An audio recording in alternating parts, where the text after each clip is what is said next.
साधु और श्रावक के जीवन में अंतर है।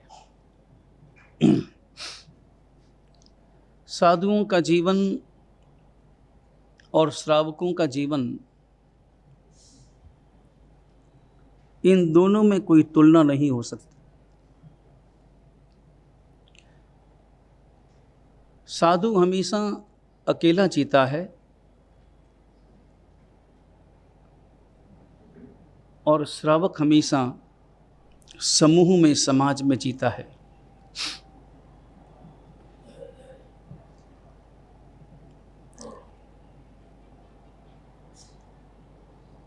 समाज की जो व्यवस्थाएं हैं, संघ की जो व्यवस्थाएं हैं, परमात्मा महावीर ने केवल ज्ञान की प्राप्ति के पश्चात जब चतुर्विध संघ की स्थापना की और उन चतुर्विध श्री संघ में साधु, साध्वी, श्रावक और श्राविका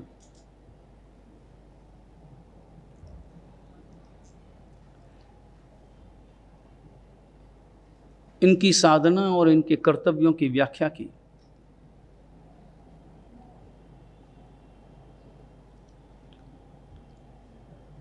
साधु सदा सदा अपने में जीता है, उसे अपनी आत्मा के साथ जीना होता है। व्यवहार से भले वह साधुओं के साथ में जीता हो, सबके साथ में जीता हो, मगर सदा सदा साधु अपने अंतर में निरंतर निरंतर अकेलेपन का अनुभव करता है और यही उसकी साधना है। वह हमेशा इसी सूत्र का पाठ करता है, एगोहम नथि में कोई नहम न सकसवी एवं अदीन मनुषो अपान मनुषासय। वह हमेशा इस सूत्र की भाषा में चिंतन रहता है। मैं अकेला हूँ, अकेला ही आया हूँ और अकेले ही मुझे यहाँ से विदा होना है। कोई किसी का नहीं है, न मैं किसी का हूँ न और कोई मेरा है। इस प्रकार अधीन होकर, दीन होकर नहीं बल्कि अधीन होकर, अधीनत्व की मानसिकता से परिपूर्ण होकर वह अपनी आत्मा के साम्राज्य में आनंद का अनुभव करता है। लेकिन श्रावकों को, गृहस्थों को अपने समाज के साथ में जीना होता है और समाज के अस्तित्व में व्यक्ति का अस्तित्व निहित होता है, क्योंकि समाज उसे सहयोग देता है, अकेलेपन के अनुभव से दूर करता है। अकेलेपन का अनुभव भी दो प्रकार का, जो आत्मा के साथ में जिए वो अकेलापन साधना है, लेकिन परिवार में रहते हुए भी, समाज में रहते हुए भी कभी कभी ऐसी स्थितियां, परिस्थितियां हो जाती है कि व्यक्ति जीता है मकान में, परिवार के साथ, लोगों के साथ, सबके साथ, लेकिन अपने अंतर में वह ऐसा अनुभव करने लगता है, मैं अकेला हूँ, मेरा कोई नहीं है, मुझे कोई सहारा नहीं है। परिवार में जब विरोध की भाषा होती है, परिवार में जब अपमान की भाषा प्रयुक्त होती है, तब व्यक्ति धीरे धीरे अकेलेपन का अनुभव करना प्रारंभ करता है और उस अकेलेपन को अगर दूर न किया जाए तो वही अकेलापन उसे डिप्रेशन में ले जाता है। हीन भावों से व्यक्ति ग्रस्त हो जाता है। आज थोड़ी देर हमें अपने समाज, अपने संघ और संघ के अपने श्रावकों के प्रति, अपने साधर्मिक बंधुओं के प्रति हमारा कर्तव्य क्या है।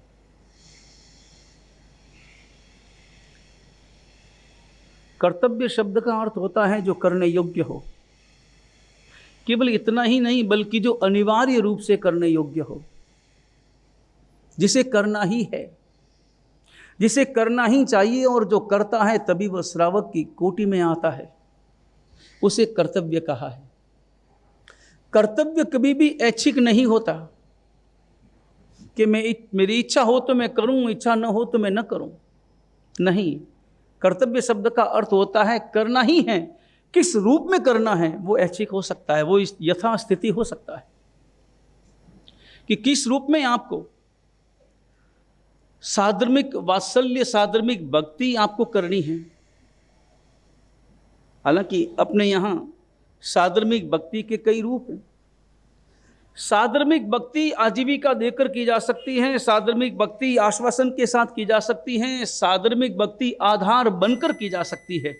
आजीविका है, आश्वासन है, आधार है, आलंबन है, उसका आलंबन बन सकते हैं अपनी अपनी स्थिति के अनुसार, यथाशक्ति के अनुसार। उसके लिए आदर्श बन सकते हैं और उसे आराधना के मार्ग पर जोड़ सकते हैं। अलग अलग हेतु हैं, अलग अलग कारण हैं, लेकिन साधर्मिकों के प्रति हमारा कर्तव्य क्या होना चाहिए और सबसे पहले साधर्मिकों के साथ हमारा संबंध क्या होना चाहिए।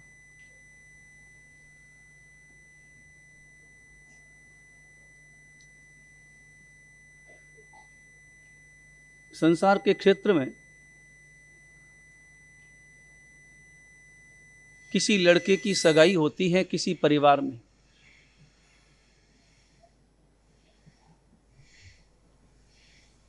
जब तक सगाई नहीं हुई थी तब तक न तो आपका कोई परिचय था, न कोई संबंध था, न कभी कोई मिल जाते तो आप उसे जय जिनेंद्र भी करते थे। लेकिन जो ही आपके लड़के की अथवा लड़की की सगाई हुई, जिस परिवार में हुई, ऐसा होते ही वह परिवार आपका संबंधी बन गया। उसके साथ आपका संपर्क, आपका प्रेम भाव, सब कुछ व्यवस्थित हो गया। जब तक सगाई नहीं हुई थी तब तक सामान्य प्रेम तो किसी के साथ भी हो सकता है, लेकिन जब तक सगाई नहीं हुई थी तब तक आपका कोई संपर्क नहीं था, कोई संबंध नहीं बना था और किसी भी प्रकार का कोई उनके साथ में लेन देन न था। लेकिन सगाई होते ही व्यवहार बदल गया, मिठाई का आदान प्रदान भी होने लगा, कार्यक्रमों में आना जाना भी होने लगा। ये सगाई संबंध ऐसे स्थापित हुआ। ठीक उसी प्रकार हमारा संबंध किससे है? हम किनके अनुयायी हैं? हम अनुयायी हैं परमात्मा के, परमात्मा महावीर के। तो हमारा संबंध, हमारी सगाई, सगाई शब्द का अर्थ होता है प्रेम संबंध।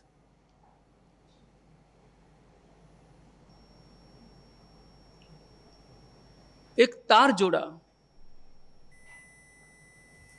हमारा संबंध परमात्मा से है। तो जिनका संबंध परमात्मा से है वो सब हमारे संबंधी हो गए, सब हमारे प्रिय पात्र हो गए। जिनका संबंध परमात्मा से है, आपके जो संबंधी हो उनके संबंधी भी आपके संबंधी बन जाते हैं। ठीक उसी प्रकार हमारा संबंध जिन परमात्मा से है, परमात्मा का संबंध जिनसे है, वे सभी हमारे बंधु हैं। और सबसे बड़ी सगाई इस जगत में, सबसे बड़ी सगाई, सबसे बड़ा संबंध केवल खून का नहीं माना जाता, क्योंकि खून का संबंध तो केवल एक भव का है। और वो खून का संबंध जरूरी नहीं है कि आपका उद्धार करने वाला हो, आपका उत्थान करने वाला हो सकता है कि खून का संबंध आपको भटकाने वाला हो, संसार में परिभ्रमण कराने वाला हो। लेकिन सबसे बड़ा संबंध केवल और केवल धर्म का संबंध है। और धर्म का संबंध एक भव में नहीं बल्कि हर भव में हमें साथ देता है और हमें तारने वाला होता है। संबंध परमात्मा का है। परमात्मा के साथ में हमारा संबंध जुड़ा है। तो परमात्मा का संबंध जिनसे है, जो भी परमात्मा के भक्त हैं, जो भी नवकार महामंत्र गिनते हैं, जो भी परमात्मा महावीर का जाप करते हैं, तीर्थंकर परमात्मा के जो भी अनुयायी हैं, वो हमारे साधर्मिक हुए। उन साधर्मिकों के प्रति हमारा कर्तव्य क्या होना चाहिए? क्योंकि स्वाभाविक रूप से सभी अंगुलियां एक जैसी नहीं होती। हमें कैसे जीना है अपने साधर्मिकों के साथ, अपने संघ के साथ और अपने समाज के साथ में कैसे जीना है, यह सीख हमें अंगुलियां देती है। हाथ की 5 अंगुलियां हैं, इन पांचों अंगुलियों का उत्तरदायित्व अलग है, काम अलग है। कोई छोटी है, कोई बड़ी है, कोई मोटी है, कोई पतली है। किसी में ताकत ज्यादा है, किसी में ताकत कम है। लेकिन आपने देखा कोई भी काम हो, ये अंगुलियां कैसे एक साथ एकत्र हो जाती, एक साथ इकट्ठी हो जाती और अपना अपना उत्तरदायित्व निभाने में कभी भी ईर्ष्या का अनुभव भी नहीं करती, न अहंकार का अनुभव है। हम अधिकतर अपने जीवन में दो ही प्रकार के अनुभव करते हैं, या तो अहंकार का या ईर्ष्या का। काम हो गया, मुझसे काम हुआ तो अहंकार, मुझसे नहीं हुआ और उससे हुआ तो ईर्ष्या। कभी आपने अनुभव किया, जैसे मान लो अपने यहां पर जैसे बहुमान होते हैं, किसी भी व्यक्ति का बहुमान करना हो तो बहुमान पांचों अंगुलियों में कौन सी अंगुली करती है? बहुमान के लिए अंगूठा है, इस अंगुष्ठ से बहुमान किया जाता है। श्रावकों का बहुमान अंगुष्ठ से किया जाता है। अलग अलग इनका काम है। अंगुष्ठ का काम जैसे मान लो बहुमान का है, तर्जनी का काम अलग है, मध्यमा का काम अलग है, अनामी का काम अलग है, कनिष्ठिका का काम भी अलग है। परमात्मा की पूजा करनी हो तो अनामिका आगे आएगी। उस समय में बाकी अंगुलियां नहीं कहती कि जब देखो तब तुम ही आगे जाती हो, क्या हम भी अंगुली नहीं है? हम भी तो इसी हाथ से जुड़े हुए हैं, तो मुझे भी तो आगे आना चाहिए। अपने यहां पर कभी बहुमान हो और बहुमान में रोज रोज एक ही व्यक्ति का नाम लिया जाए तो बाकी लोगों के मन में थोड़ा बहुत तो आता है कि नहीं आता है? जब देखो तब इनको ही बुलाते हैं, हमको तो कोई बुलाते नहीं। ये भाव मन में आता है कि नहीं? लेकिन कभी आपने देखा कि अंगुलियों ने कभी ईर्ष्या की हो एक दूसरे की, कि जब अनामिका पूजा के लिए आगे बढ़ती है या अंगूठा बहुमान के लिए आगे बढ़ता है तो बाकी दूसरी अंगुलियां कहती हो कि हम भी तो हैं, कभी हमारा भी तो नाम लिया करो, कभी हम भी तो आगे आए। नहीं, किसी भी प्रकार की उनमें आपस में ईर्ष्या नहीं है और न वही आगे आती है। इस कारण उस अंगुली को किसी भी प्रकार का अहंकार है। इसका कारण यह है कि हाथ एक है और सभी अंगुलियां उसी हाथ से जुड़ी हुई है और एक दूसरे के सहयोग में आगे रहती है। कभी कभी कोई वजन उठाने का काम हो और तर्जनी ने सोचा हो कि चलो मैं ही वजन उठा लेती हूं और वजन तर्जनी न उठा पाई हो तो बिना कहे मध्यमा तुरंत आगे बढ़ जाती है और आगे बढ़ने से पहले न तो प्रश्न करती है, न पूछती है, न मीटिंग करती है, न मीटिंग का आयोजन करके कोई प्रस्ताव पास करती हैं। अतिशीघ्र आगे बढ़ करके सारा काम करना प्रारंभ कर देते हैं। पूरा ढांचा सहयोग से आगे बढ़ता है। समाज में भी और संघ में भी परस्पर सहयोग का जो उत्तरदायित्व है, सहयोग का जो कर्तव्य है, वो हमें अपने अंतर मन से निभाना होता है।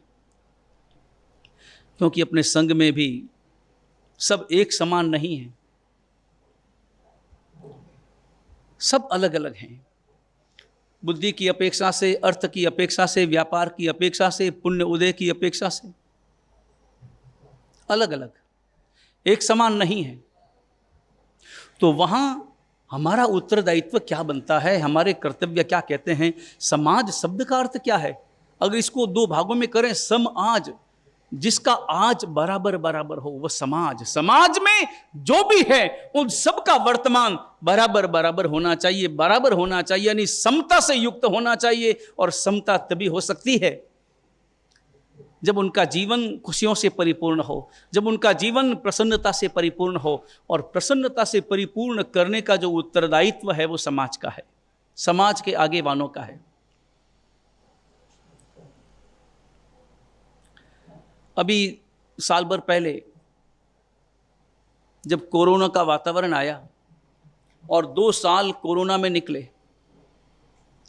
उन 2 सालों में हमने जो अनुभव किया, अपने यहाँ पर अपने समाज के लोग, अपने लोग,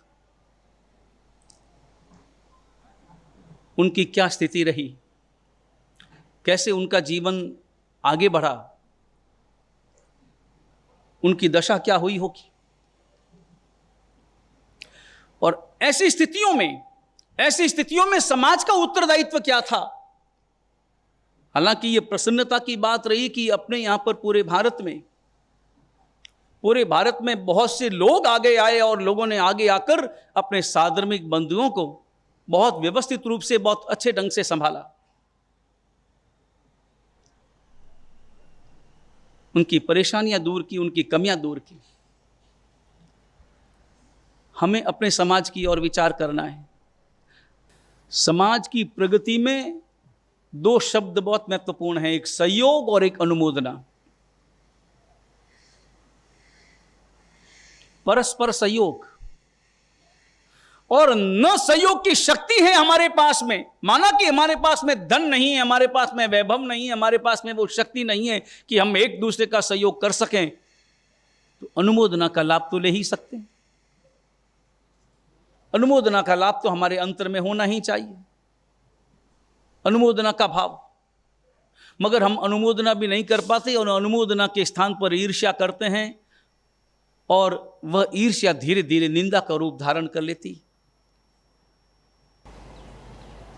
हम एक शादी में 1 करोड़ रुपए, 2 करोड़ रुपए खर्च कर लेते हैं। वो 1 करोड़ 2 करोड़ रुपए अगर साधर्मिक बंधुओं के काम आते तो 100-200 परिवारों का जीवन स्तर आगे बढ़ जाता और उनको एक जीवन आजीविका मिल जाती।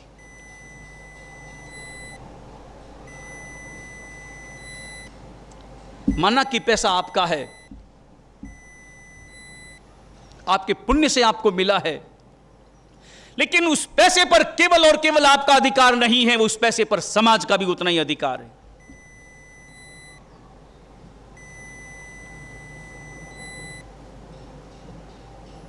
क्योंकि वो पैसा केवल और केवल आपके पुरुषार्थ का परिणाम नहीं है, बल्कि इसके साथ साथ आपके पुण्य का परिणाम है। तो पुण्य आपको परमात्मा के शासन से मिला है, और हम सभी परमात्मा के शासन के अंग हैं, और इस कारण शासन का भी उतना ही अधिकार है।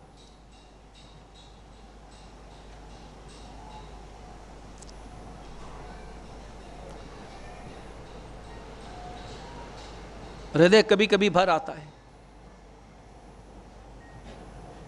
और अपना स्वाभिमानी समाज जो कह सकता नहीं, जो सह सकता नहीं, न तो कह पाता है न सह पाता है, कैसे करें। और वर्तमान का जो वातावरण है, व्यापार का जो वातावरण है, जिस प्रकार का कंपटीशन का युग है, और जिस प्रकार की ऑनलाइन सारा व्यापार चल रहा है,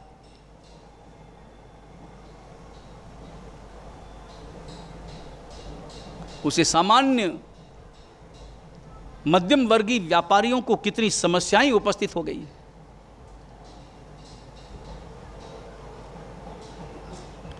हृदय में सहयोग का भाव चाहिए।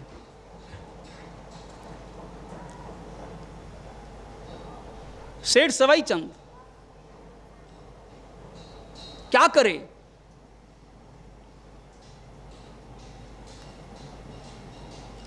और उनके मेहता जी ने बताया था,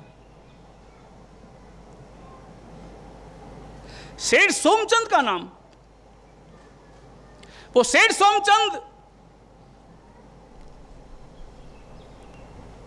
जिनका नाम आचार्य भगवंत ने अपने व्याख्यान में बताया है, आप बस एक काम कीजिए, उनके नाम चिट्ठी लिखिए।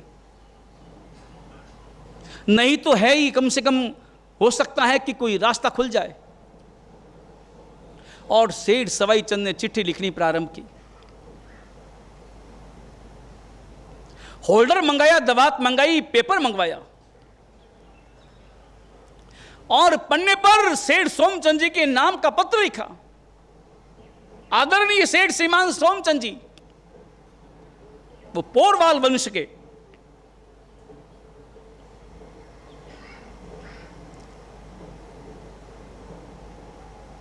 और उसके बाद में लिखा जय केसरिया नाथ की।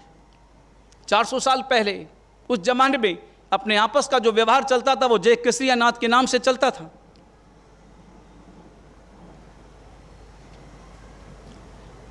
जय जिनेंद्र बाद में आया। पहले समय में आपस में मिलते भी थे तो जय केसरिया नाथ की करते थे।